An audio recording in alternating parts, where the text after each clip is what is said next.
Hello दोस्तों, स्वागत है आप सभी का हमारे यूट्यूब क्लास में। आज हम आप सभी को पढ़ाने जा रहे हैं क्लास 9 का मैथ थर्ड चैप्टर। देखिए कितने क्लास का मैथ, क्लास 9 का थर्ड चैप्टर यानी कि तीसरा चैप्टर। तीसरा चैप्टर का नाम क्या है? निर्देशांक ज्यामिति। किसके बारे में पढ़ेंगे हम लोग आज? निर्देशांक ज्यामिति।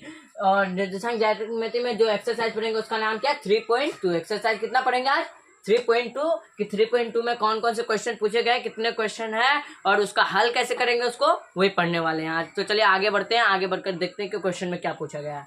तो देखिए क्वेश्चन नंबर 1 में क्या बोला है? निम्नलिखित प्रश्नों में से प्रत्येक प्रश्न का उत्तर दीजिए। मतलब जो यहाँ प्रश्न पूछा गया है 1 2 3, इसका क्या करने बोला है? हमें उत्तर देने बोला है, इसका आंसर देने बोला है कि क्या होगा। इसको पढ़ करके हम लोग समझेंगे, उसके बाद इसका क्या करेंगे? आंसर देंगे। तो देखिए पहला नंबर क्या? कार्तीय तल में किसी बिंदु की स्थिति निर्धारित करने वाली क्षैतिज और ऊर्ध्वाधर रेखाओं के क्या नाम है? मतलब जो कार्तीय तल होता है ना, देखिए कितने प्रकार के रेखे होते हैं ज्यामिति में, निर्देशांक ज्यामिति में? दो। ये क्षैतिज रेखा है और ये क्या है? ऊर्ध्वाधर रेखा है। मतलब निर्देशांक ज्यामिति में कितने प्रकार के रेखे होते हैं? दो। एक क्षैतिज रेखा होते हैं और दूसरा क्या होते हैं? ऊर्ध्वाधर रेखा होते हैं, यानी कि रेखा दो प्रकार के होते हैं। अब इस रेखा का नाम क्या होता है? क्षैतिज रेखा का एक्स अक्ष क्या होता है? एक्स अक्ष। और इसका क्या होता है? वाई अक्ष। इसको क्या बोलते हैं? ऊर्ध्वाधर रेखा। इसको क्या बोलते हैं? जो खड़ा रहता है उसको क्या बोलते हैं? ऊर्ध्वाधर रेखा। और जो नीचे ऐसे मतलब नीचे की तरफ रहते हैं, समतल में आधार की तरह रहते हैं, इसको क्या बोला जाता है? क्षैतिज रेखा। तो रेखा कितने प्रकार की होती है? दो प्रकार के होते हैं। तो हमारे क्वेश्चन में क्या पूछा है कि कार्तीय तल में किसी, मतलब कार्तीय तल में किसी बिंदु की स्थिति निर्धारित करने वाली क्षैतिज रेखा। कौन सा रेखा? क्षैतिज रेखा और ऊर्ध्वाधर रेखा। कौन सा रेखा? और ऊर्ध्वाधर रेखा के क्या नाम है? मतलब इस रेखा का और इस रेखा का नाम क्या है, ये हमें पूछा है। तो चलिए हम इसका हल लिखते हैं। तो इसका हल क्या होगा? तो देखिए पहले हम लोग क्या लिखेंगे, कौन चीज के बारे में? क्षैतिज रेखा। तो क्षैतिज रेखा, क्षैतिज रेखा को क्या बोला जाता है? क्षैतिज रेखा देखिए यहाँ एक्स अक्ष है, तो हम यहाँ क्या लिखेंगे? क्षैतिज रेखा को बोला जाता है एक्स अक्ष। कौन सा रेखा बोला जाता है? एक्स अक्ष। और ऊर्ध्वाधर रेखा को क्या बोला जाता है? देखिए ऊर्ध्वाधर रेखा को क्या बोला जाता है? ऊर्ध्वाधर को रेखा को बोला जाता है वाई अक्ष। ठीक है, तो पहला क्वेश्चन हमारा सॉल्व हो गया कि पहला क्वेश्चन में दो ही चीज पूछा था कि क्षैतिज रेखा को क्या बोलते हैं और ऊर्ध्वाधर रेखा को क्या बोलते हैं। तो इसका बहुत आसानी से हम हल निकाल लिए। तो क्या बोलता है? क्षैतिज रेखा को एक्स अक्ष और ऊर्ध्वाधर रेखा को क्या बोला जाता है? वाई अक्ष। तो अब हम दूसरे पॉइंट की ओर बढ़ते हैं। दूसरा पॉइंट में क्या पूछा है? तो ठीक है, दूसरा पॉइंट देखते हैं पढ़ कर क्या। तो देखिए दूसरा पॉइंट क्या है? इन दो रेखाओं से बने तल के प्रत्येक भाग के नाम बताइए। मतलब ये जो दो रेखा से तल बना है तो इसमें से प्रत्येक भाग को क्या बोला जाता है? तो देखिए इसमें कितना भाग है? 1 2 3 4। ये पहला भाग हो गया, ये दूसरा हो गया, ये तीसरा और ये चौथा भाग हो गया। तो इन चारों भाग को क्या बोला जाता है, यही पूछा है। तो देखिए ये दो रेखा है जो बांटा है कितने भागों में? इसको 4 भागों में। तो इन चारों भागों के बारे में पूछा है कि इन चारों भागों को आखिर कहते क्या है। तो आप लोग देखिए हम इसका हल निकालने जा रहे हैं। तो क्या बोलता है? देखिए इसको क्या बोला जाता है? चतुर्थांश। क्या बोला जाता है इसको? चतुर्थांश। इसमें से 1 2 3 4 है तो इसको क्या बोला जाता है? चतुर्थांश। क्या बोला जाता है? चतुर्थांश। तो हमारा दूसरा पॉइंट का भी आंसर निकल गया, दूसरा क्वेश्चन का भी। इन दो रेखाओं से बने तल के प्रत्येक भाग को क्या कहते हैं? चतुर्थांश कहते हैं। अब देखिए तीसरा पॉइंट हमारे पास है। तो तीसरा पॉइंट हमारे पास क्या है? उस बिंदु का नाम बताइए जहां ये दो रेखाएं प्रतिच्छेदित होती है। मतलब वैसा बिंदु का नाम बताने बोला है जहां पे क्षैतिज रेखा और ऊर्ध्वाधर रेखा दोनों एक जगह कटती है। देखिए हमारे पास कौन कौन सा रेखा होता है? 2 तरह का होता है, पहले बता चुके हैं पहला पॉइंट में कि एक होता है क्षैतिज रेखा, दूसरा होता है ऊर्ध्वाधर रेखा। तो देखिए क्षैतिज रेखा है, क्षैतिज रेखा को आप कौन सी रेखा काट रही है? ऊर्ध्वाधर रेखा काट रही है। तो कहाँ पे काट रहा है? यहाँ पे काट रहा है। तो इस पॉइंट के नाम, इसको पूछा है कि इसको क्या कहा जाता है। तो इसको क्या कहा जाता है? इसको कहा जाता है मूल बिंदु। क्या कहा जाता है इसको? जब दो रेखाएं आपस में कटती है तो उसमें जो बिंदु होता है, जो बिंदु प्राप्त होता है हमें, उसे क्या कहते हैं? मूल बिंदु। इसका मान क्या रहता है? 0। इसका मान क्या रहता है? 0। ठीक है, तो इसे क्या कहा जाता है? मूल बिंदु। तो देखिए हम इसका अब आंसर यहाँ पे क्या लिखेंगे हल में? इसका आंसर लिखेंगे मूल, क्या हम थोड़ा ऊपर में लिख देते हैं, मूल बिंदु। क्या बोला जाता है इसको, मूल बिंदु। तो हमारा पहला क्वेश्चन का जो तीनों पॉइंट था उसका हल आ गया है। पहला का क्या आया था, क्षैतिज रेखा को एक्स अक्ष और ऊर्ध्वाधर रेखा को वाई अक्ष। दूसरा पॉइंट का क्या, चतुर्थांश बोलते हैं, चारों भाग को क्या बोलते हैं, चतुर्थांश बोलते हैं। और तीसरा क्या, उस बिंदु का नाम बताने बोला है जो दोनों रेखाओं को एक जगह प्रतिच्छेदित करती है, तो उसको क्या बोला जाता है, मूल बिंदु। तो आप लोगों को पहला क्वेश्चन समझ में आ गया होगा। चलिए आगे बढ़ते हैं। एक नंबर क्वेश्चन हमारा हो गया, एक नंबर क्वेश्चन में तीनों पॉइंट। अब हम दूसरा नंबर क्वेश्चन को हल करेंगे। तो दूसरा नंबर क्वेश्चन में कितने सारे पॉइंट है, तो उसको आप देखेंगे क्या क्या पूछा है दूसरा क्वेश्चन में। ठीक है, तो आगे बढ़ते हैं, क्या क्या पूछा है देखते हैं पहले। तो पहला में क्या पूछा है, पहले क्वेश्चन को पढ़ लेते हैं। आकृति 3.14 देखकर निम्नलिखित को लिखिए।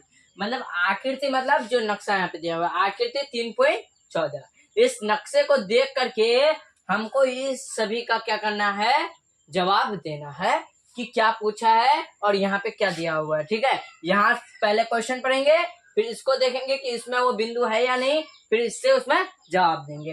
तो ठीक है, पहला को देखते हैं। पहला पॉइंट क्या है, बी के निर्देशांक।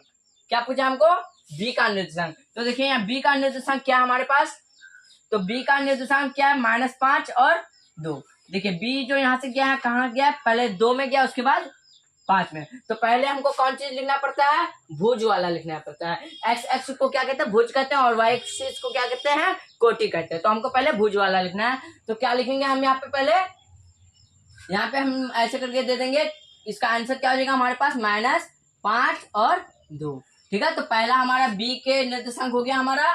अब तो दूसरा पॉइंट देखते हैं। दूसरा पॉइंट हमारा क्या है, तो दूसरा पॉइंट क्या है हमारे पास, सी के निर्देशांक। कौन सा निर्देशांक हमको ढूंढने बोला है, सी का निर्देशांक। तो सी का निर्देशांक क्या है, पहले हमें आकृति 3.14 में ढूंढने के कि सी कहाँ पे है। तो सी हमारा रहा यहाँ पे चौथे चतुर्थांश में रहा हमारा सी। तो यहाँ पे हमको क्या करना है, पहले सी का निर्देशांक कहाँ का है, इसको जो जो पॉइंट में जाके मिलता है ना उसको क्या बोला जाता है, निर्देशांक बोला जाता है। तो सी का निर्देशांक क्या है, पहले हमको भुज वाला देखना है। पहले क्या, भुज वाला। एक्स एक्सिस में जो दिया हुआ है, यानी कि एक्स एक्सिस को क्या बोला जाता है, भुज बोला जाता है, और वाई एक्सिस को कोटि बोला जाता है। तो पहले हमको हमेशा कौन चीज का ये करना चाहिए, भुज का। तो हमारे पास क्या है, सी का 5 है। ठीक है, और दूसरा क्या है, -5 है। देखिए एक इधर गया है +5 की तरफ, और एक इधर गया है -5 की तरफ। तो हमारे पास दूसरा क्या है, -5। ये इसका क्या है, सी का निर्देशांक है। सी का निर्देशांक क्या, +5 और -5। हमारा दूसरा भी कंप्लीट हो गया। अब हम क्या करेंगे, तीसरा को सॉल्व करेंगे। तीसरा पॉइंट में क्या पूछा है, तो देखिए निर्देशांक -3 और -5 द्वारा पहचाना गया बिंदु। हमको क्या आप देखना, -3 और -5 द्वारा कौन सा बिंदु पहचाना गया है। कौन सा चीज, पहले -5, पहले -3 उसके बाद -5। तो देखिए हमारे पास -3 और -5 का, हाँ देखिए ई बिंदु को देखिए आप लोग गौर से। यहाँ पे क्या दिया हुआ है, भुज में क्या दिया हुआ है, -3। उसके इधर क्या दिया हुआ है, -5। तो हम लोग क्या देखेंगे, पहले इस बिंदु का नाम क्या है, ई। तो हम लोग यहाँ आंसर में क्या लिखेंगे, ई। क्या लिखेंगे हम लोग आंसर में, ई, क्योंकि बिंदु का नाम पूछा है, द्वारा पहचाना गया बिंदु पूछा हमको। तो कौन सा बिंदु हमारे पास, ई दिया हुआ है। तो यहाँ आप लोग देख सकते हैं -3 है और यहाँ -5। तो हमारा तीसरा भी कंप्लीट हो गया। अब हम चौथा की ओर चलते हैं। हमारा चौथा क्या पूछा, चौथा पॉइंट को अब हल करेंगे हम लोग। तो देखिए चौथा क्या, निर्देशांक 2 और -4 द्वारा पहचाना गया बिंदु। पहले हमको कौन चीज का, 2 का, फिर 4 का। तो कौन सा बिंदु 2 और 4 का है, हम उसको ढूंढेंगे। तो 2 और 4, 2 और -4, सॉरी 2 कौन चीज है, भुज है, और 4 क्या है, -4 कोटि है। तो पहले हम भुज में देखेंगे 2।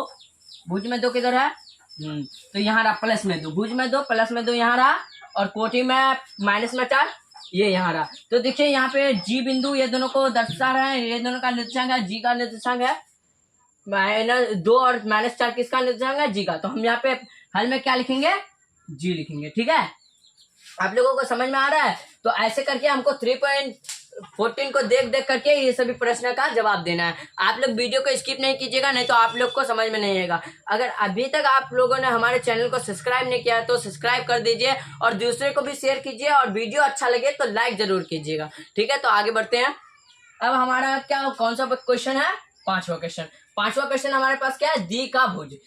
डी जो है, डी उसका क्या निकालना है हमको, भुज। इसका भुज क्या है, तो पहले बताएं एक्स एक्सिस में भुज होता है, तो किसका भुज देखना है हमको, डी का। देखिए यहाँ डी मिल भी गया हमको, बताइए आसानी से। तो डी का भुज क्या है, 6। डी का भुज क्या दिया हुआ हमारे पास, 6। देखिए इस ये कोटि क्या हो गया, डी का कोटि अगर पूछता तो क्या होता हमारे पास, 2 होता, लेकिन हमको क्या पूछा डी का भुज, तो हमारे पास डी का भुज क्या होगा 6।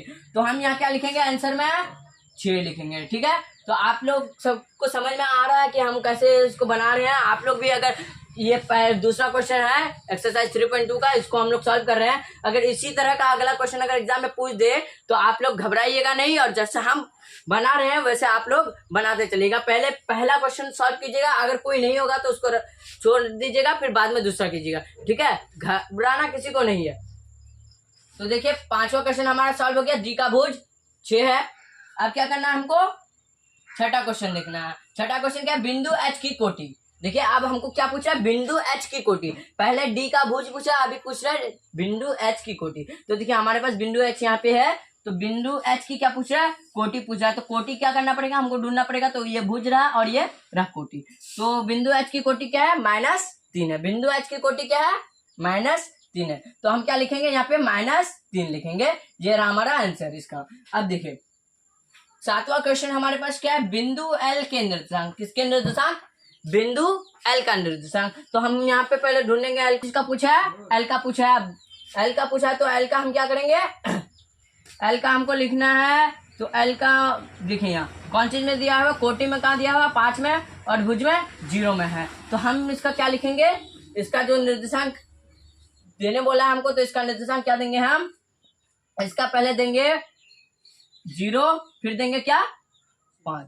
पहले 0 देंगे, उसके बाद क्या देंगे 5 देंगे। ठीक है, आप लोग को समझ में आ रहा है। अब क्या करेंगे, हमारे पास अब लास्ट बचा है बिंदु एम के निर्देशांक। किसके निर्देशांक हमको पूछा है, बिंदु एम के निर्देशांक के। बिंदु एम ढूंढने दीजिए। तो क्वेश्चन एक बार देख रहे थे, क्वेश्चन में तो छूट नहीं किया है। बिंदु एम, बिंदु एम, ओ यहाँ छूट गया था, यहाँ एल छूट गया था, यहाँ एम छूट गया था। तो ये क्या रहा हमारा बिंदु एम। अब हमको यहाँ से क्या करना है, बिंदु एम को देख करके क्या करना है, सॉल्व करना है इसको कि बिंदु एम क्या है। तो हम अब बिंदु एम वहां लिख दिए। तो अब बिंदु एम का हमारे पास क्या है, देखिए बिंदु एम में क्या है हमारे पास, पहले तो 3 है, उसके बाद क्या है 0 है। तो हम बिंदु एम में क्या लिखेंगे, बिंदु एम में हमारे पास क्या है, पहले कौन सा लेना पड़ता है हमको, भुज, उसके बाद क्या लेना पड़ता है कोटि। तो क्या है -3 और 0 हमारा क्या है, एम के निर्देशांक है। किसका निर्देशांक है, एम का। सॉरी आप लोग को अगर दिक्कत हो रहा होगा, एल और एम छूट गया था, इसलिए बुक भी था मेरे पास तो हम देख लिया और यहाँ दर्शा दिए उसको एम था। तो आप लोग को अगर समझ में आया है तो आप लोग हमारे चैनल को सब्सक्राइब कर दीजिए, दूसरे को भी भेजिए, और अच्छा लगे तो वीडियो को लाइक जरूर कीजिएगा। और आप अगर इससे पहले वाला चैप्टर 2 और चैप्टर 1 का वीडियो नहीं देखे हैं तो आप जाकर के हमारे चैनल से देख सकते हैं। अगर और भी किसी चीज का आपको पढ़ना है तो आप लोग कमेंट में बता सकते हैं, हम आपको जरूर वो चीज पढ़ाएंगे। ठीक है, मिलते हैं अगले वीडियो में। Like and subscribe, thanks for watching.